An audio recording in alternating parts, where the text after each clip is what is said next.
नमस्कार बच्चों, सूरदास की झोपड़ी पाठ का पृष्ठ संख्या 6 तक हमने पाठन कर लिया था और ये पढ़ लिया था कि जब जगधर जाकर के सूरदास से ये बताता है कि उसके पास जो पैसों की पोटली थी वह भैरव के पास है जिसमें 500 से ऊपर रुपए थे। तो सूरदास ने यह मना कर दिया कि नहीं, उसके पास इतने पैसे नहीं थे। इतने में ही सुभागी वहां आ पहुंची। रात भर मंदिर के पिछवाड़े अमरूद के बाग में छिपी बैठी थी। वह जानती थी कि आग भैरव ने लगाई है। भैरव ने उस पर जो कलंक लगाया था उसकी उसे विशेष चिंता न थी, क्योंकि वह जानती थी कि किसी को इस पर विश्वास नहीं आएगा। लेकिन मेरे कारण सूरदास का यूं सत्यानाश हो जाएगा, इसका उसे बड़ा दुख था।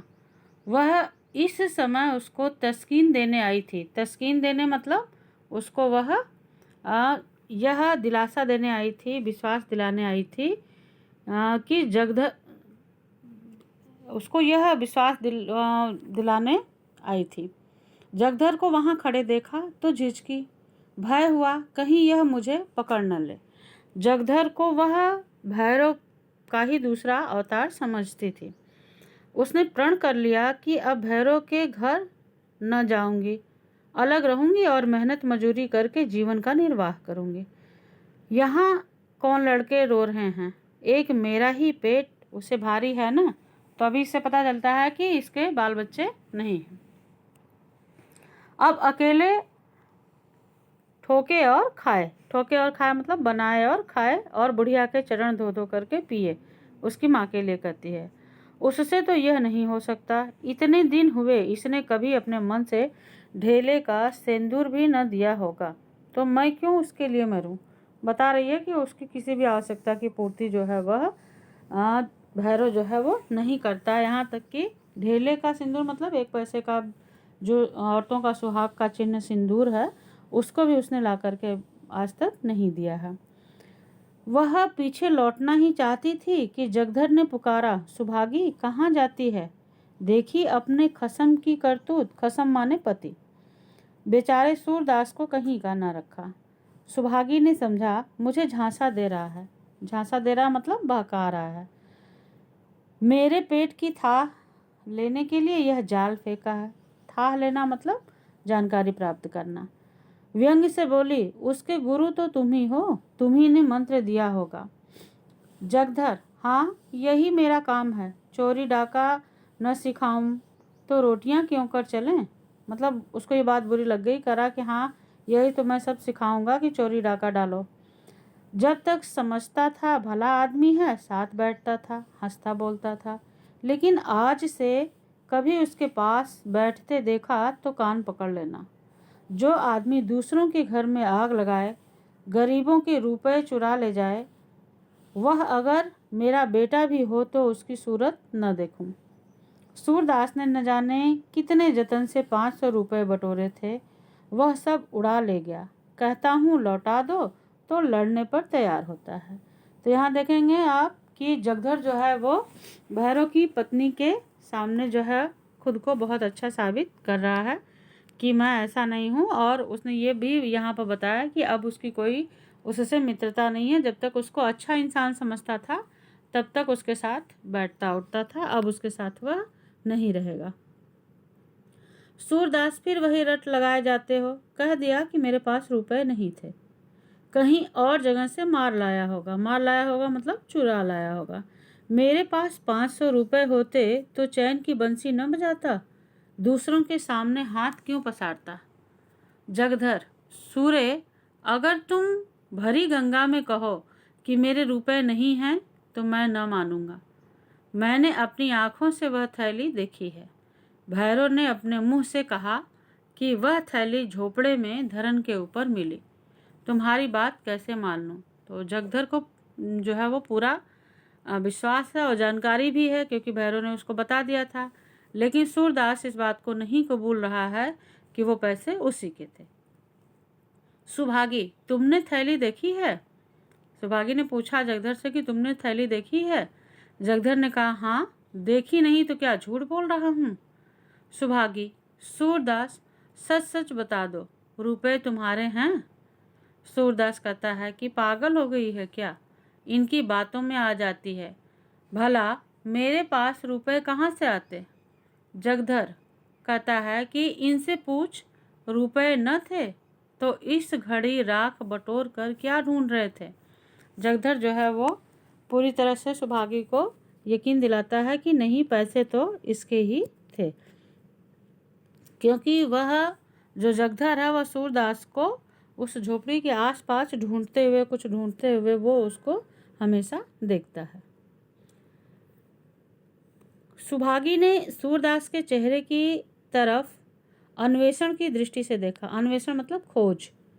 उसकी उस बीमार की सी दशा थी जो अपने प्रियजनों की तस्कीन के लिए अपनी असह्य वेदना को छिपाने का असफल प्रयत्न कर रहा था।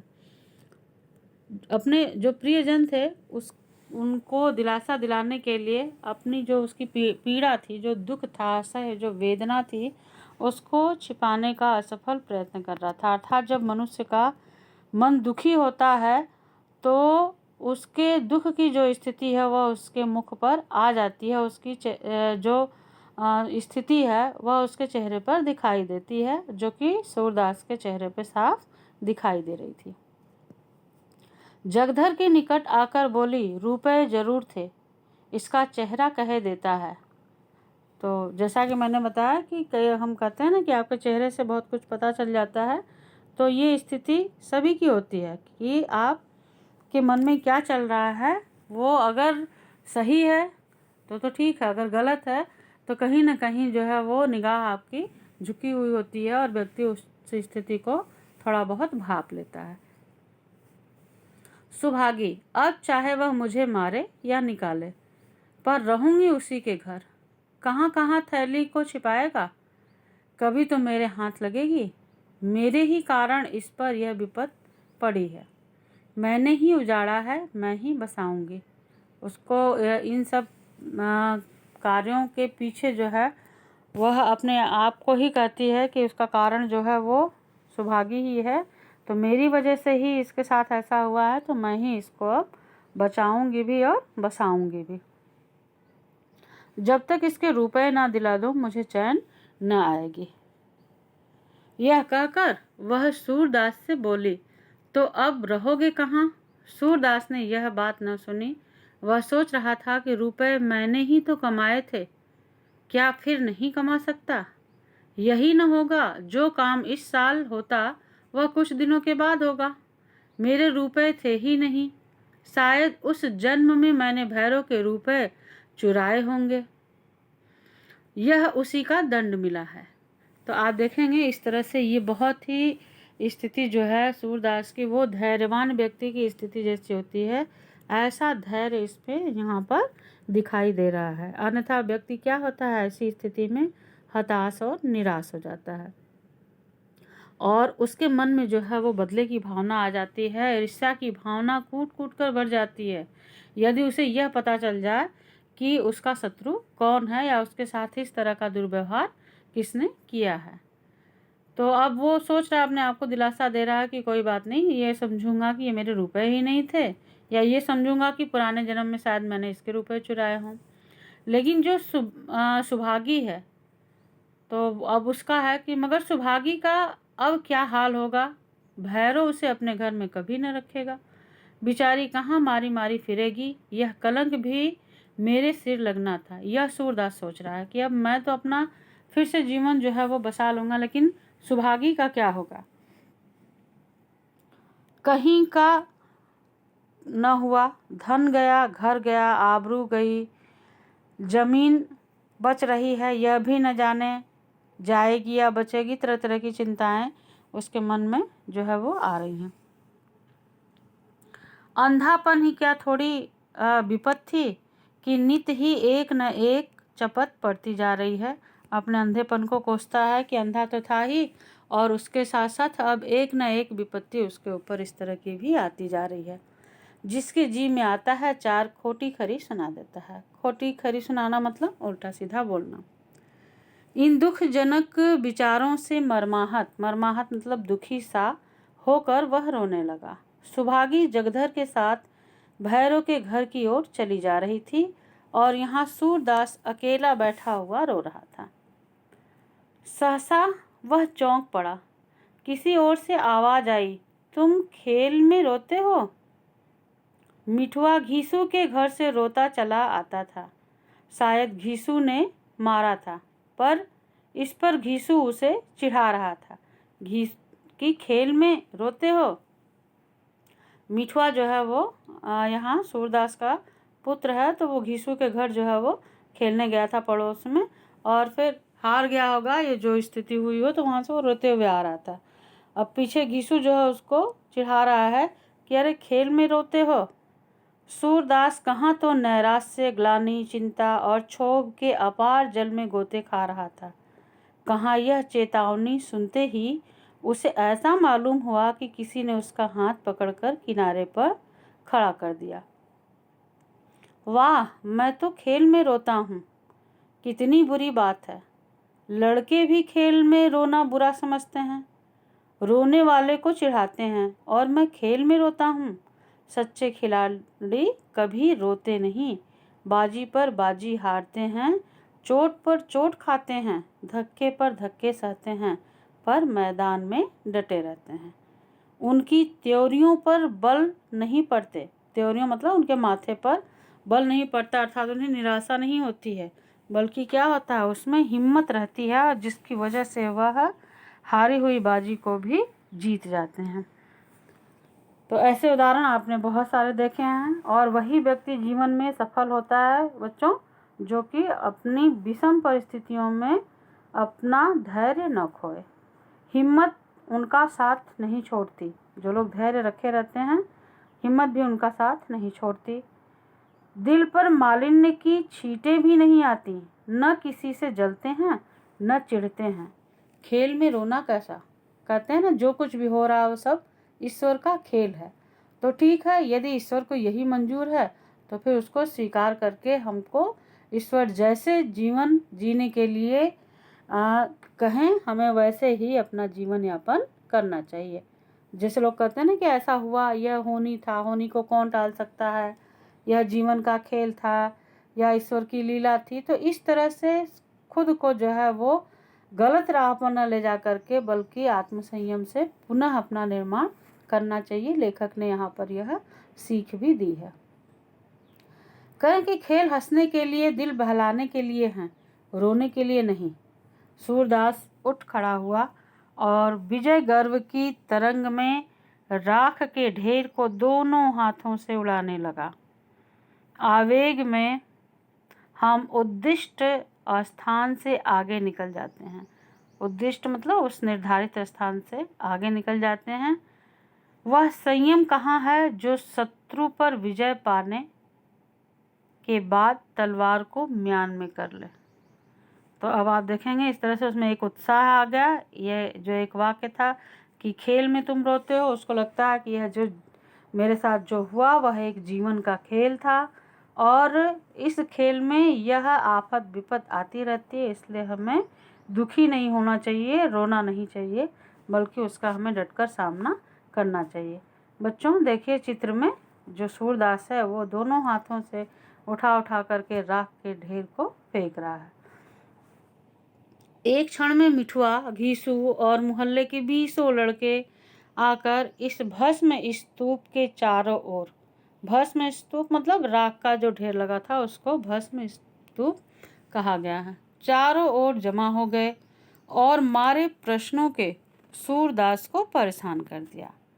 उसे राख फेंकते देखकर सबों को खेल हाथ आया। सभी बच्चे भी जो है, जब बच्चे तो होते ही बाल सुलभ, उनको लगा कि वो इस तरह से राख उछाल रहे हैं, तो सारे बच्चे भी आकर के दोनों हाथों से वह राख को उछालने लगे।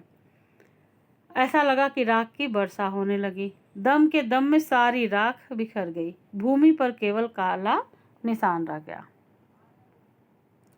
मिठुआ ने पूछा कि दादा, अब हम रहेंगे कहाँ? सूरदास ने कहा, दूसरा घर बनाएंगे।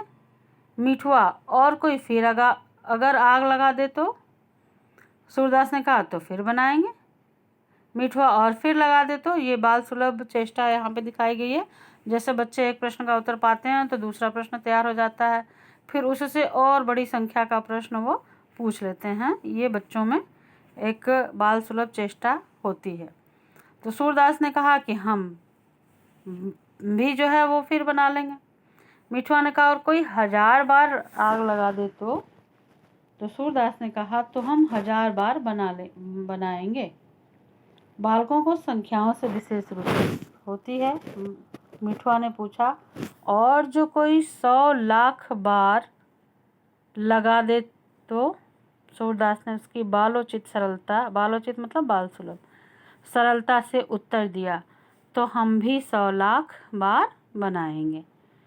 तो इस तरह से देखेंगे कि सूरदास का जो व्यक्तित्व है, जो चरित्र है, वह एक संयम, सहनशील, धैर्यवान व्यक्ति के रूप में यहाँ चरितार्थ हुआ है, जो परिस्थितियों से घबराता नहीं बल्कि वह पुनः निर्माण करता है।